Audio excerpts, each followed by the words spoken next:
नमः शिवाय।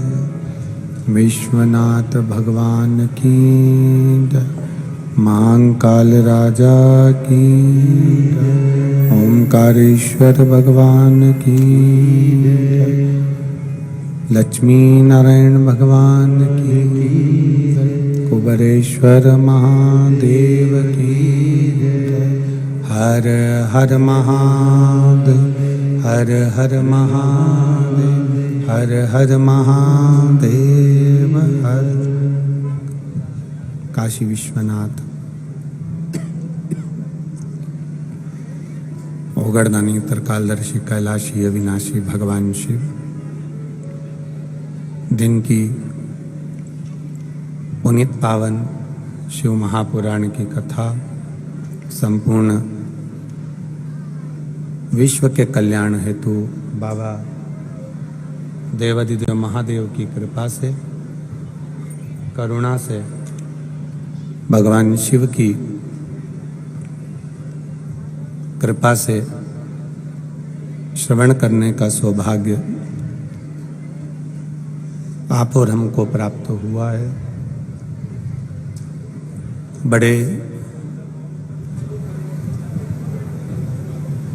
सौभाग्यशाली हैं देपालपुर के रहवासी, जिनको देपालपुर क्षेत्र में ये तीसरी बार शिव महापुराण की कथा को श्रवण करने का सौभाग्य आप और हमको प्राप्त हुआ है।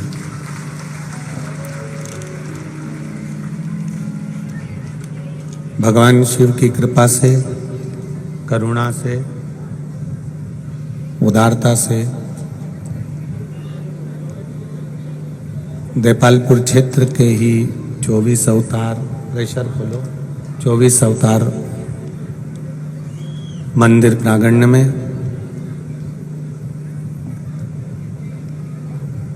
परम पूज्य संत श्रोमणी जय करणदास जी महाराज जी के पावन आशीर्वाद से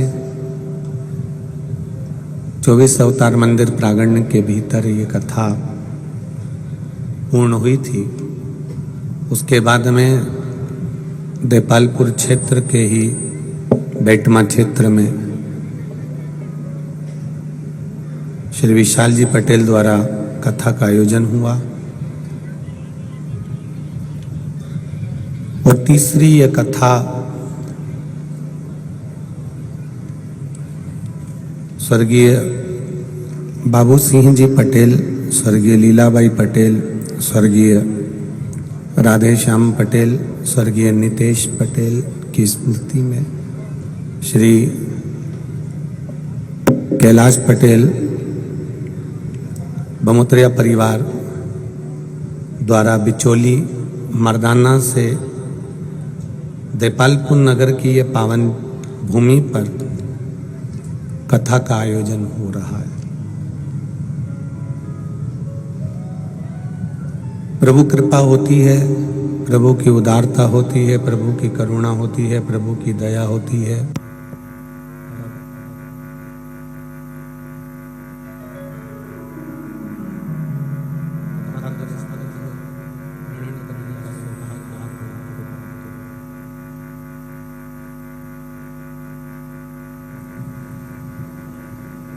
एक संत, एक साधु,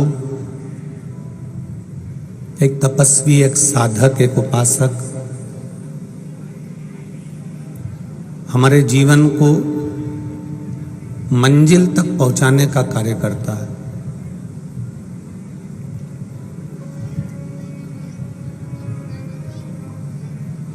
एक साधु का जो कार्य है, एक संत का जो कार्य है, एक उपासक, एक गुरु का जो कार्य है, वो भटके हुए जीव को सतमार्ग तक पहुंचाने का कार्य है।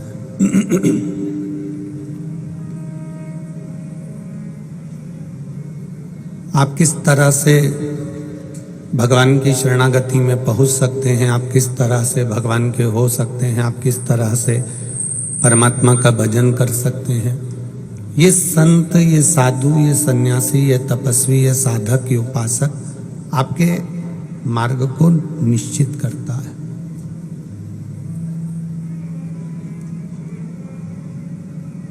एक पेन लिखने वाला, वो सोने का है, चांदी का है, पेन लकड़ी का है, प्लास्टिक का है। एक पेन, एक कलम, वो 500 की है, 1000 की है, 5000 की है, 10,000 की है, 25,000 की है, 50,000 की है, उससे कोई फर्क नहीं पड़ता। पेन की मूलता ये होती है कि जो कागज पर लिखा गया, पेन 1000 का, लाख का, सोने का, चांदी का, प्लास्टिक का, लकड़ी का, लोहे का, उससे कोई फर्क नहीं पड़ता। पर पेन की मूलता है कि वो जो लिखा है उस अक्षर की मूलता मानी जाती है, जितनी पेन की मूलता नहीं। आपने कितने कीमती कपड़े पहने वो मूल नहीं रखते। आपने कौन सी कंपनी की चीज पहनी उसकी कोई मूलता नहीं। आपने कितने करोड़ों का मकान बनाया, कितने लाखों का मकान बनाया, कितना बड़ा महल बनाया, वो मूल नहीं है। आपने अपने शरीर पर कितना खर्च करा, वो मूल नहीं है।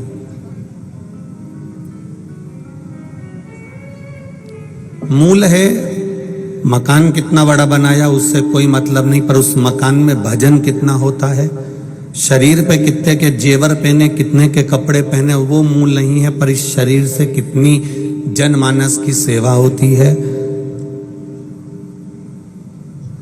करोड़ों के आपने आभूषण तैयार करे, पर आपकी जिह्वा से, आपकी वाणी से कितना भजन होता है, मूल वो है।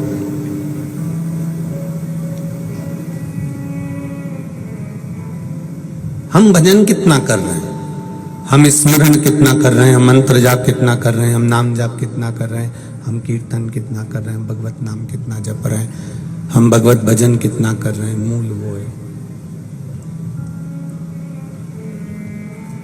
सोने की अटारी में रहने वाला लंका अधिपति रावण सोने के महल में रहता था, खूब राजसी ठाट था, कोई चीज की कमी रावण के यहाँ नहीं थी।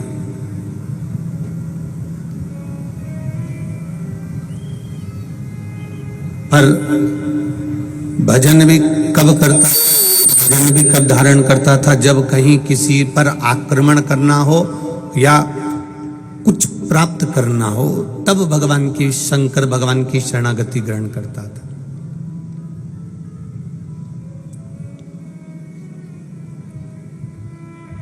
और उससे पहले तो वो शिव को जानता भी नहीं था।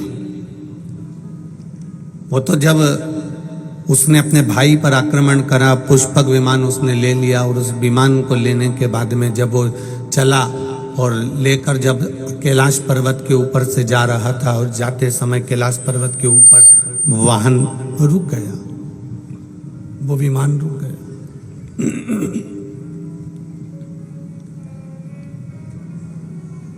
जब कैलाश पर्वत के ऊपर वो विमान रुका, तब रावण नीचे उतरा और उसने पूछा कि विमान आगे क्यों नहीं बढ़ रहा, तो कहा यहां शंकर पार्वती बैठे। शिव पार्वती को उसने हटाना चाहा, हाथ उसका नीचे कैलाश पर्वत में दब गया, निकलता नहीं है, हाथ बाहर नहीं आता। तब उसको ये मालूम पड़ा कि कोई शक्ति जो किसी में नहीं है, कोई ऐसी शक्ति जो कहीं देखने को नहीं मिली, वो शक्ति लंकाधिपति रावण को देवाधिदेव महादेव के कैलाश पर्वत पर देखने को मिली। तब रावण के हृदय में शिव जी के प्रति विश्वास जागृत हो गया।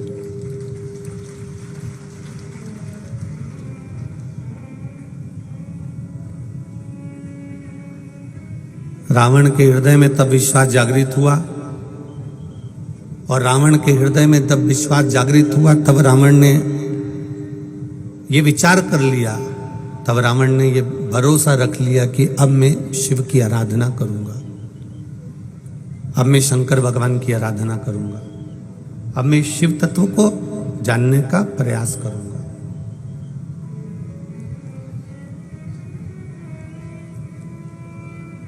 और लंकाधिपति रावण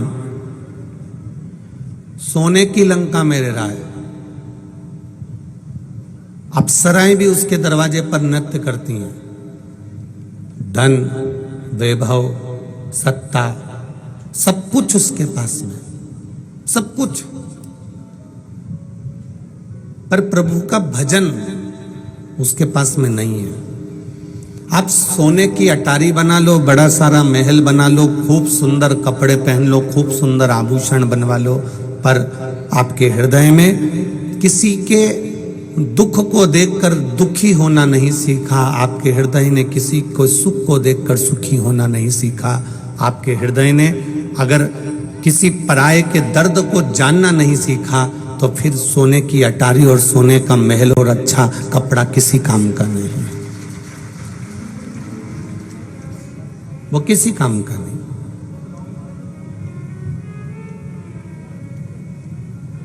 दक्ष प्रजापति की धर्मपत्नी वीरणी,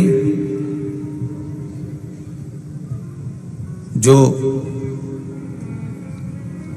नित्य प्रति प्रभु सेवा में लगी रहती थी, भगवान के भजन में लगी रहती थी, वो वीरणी, जिसका एक नाम आसिकनी भी है,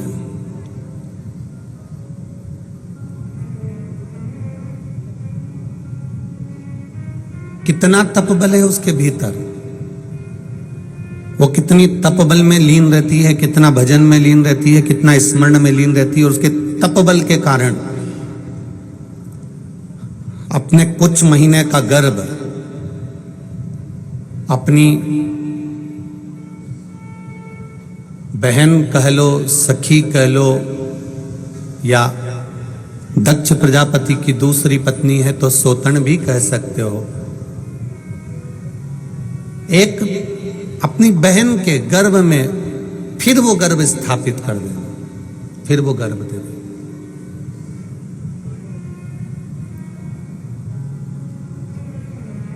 पराये दर्द को जो अपनाए उसे इंसान कहते हैं। वीरणी ने ये विचार कर लिया था कि मेरे गर्भ में जो बच्चा है, और प्रसूति चाहती है कि मेरे गर्भ में भी आद्य शक्ति माँ दुर्गा, माँ भवानी, माँ जगत जननी, माँ जगदम्बा, माँ देवी मेरे भी गर्भ में आकर विराजमान हो, ये उसके भीतर एक उत्साह था।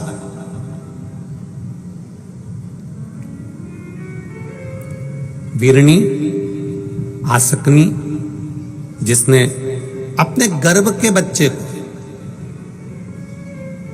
जिसको मालूम है ये दुर्गा है, जिसको मालूम है ये शिवा है, जिसको मालूम है ये आद्य शक्ति है, उस आद्य शक्ति को, उस गर्भ में विराजमान संतान को कुछ महीने के गर्भ धारण करने के बाद माता प्रसूति को प्रदान कर देती है, क्योंकि प्रसूति का भी तपबल बड़ा प्रबल है, प्रसूति का भी भजन बड़ा प्रबल है, प्रसूति की भी भक्ति बड़ी प्रबल है, प्रसूति का भी नाम जाप बड़ा प्रबल है।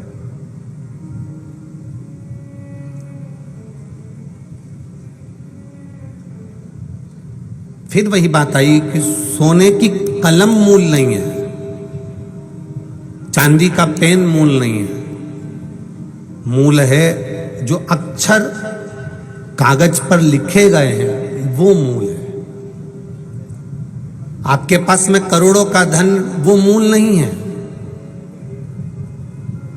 पर आप किसी भूखे को भोजन करा रहे हो, किसी प्यासे को पानी पिला रहे हो, मूल वो है। कई लोगों ने यहाँ की रात्रि की वीडियो सीहोर भेजी, उन वीडियो में, उन क्लिपों में देपालपुर की माताएं छोटी छोटी पन्नियों में कोई बिस्कुट लेकर आई थी, कोई कुरकुरे लेकर आई थी, कोई सामान लेकर आई थी, कोई टॉफी लेकर आई थी, वो बांट रही थी। उनकी वीडियो जब आश्रम पर पहुंची तो देखकर बड़ी प्रसन्नता हुई कि एक छोटे से क्षेत्र में भी दूसरे के समर्पण का भाव देपालपुर में देखने को मिलता है। यह सुख प्राप्त होता है।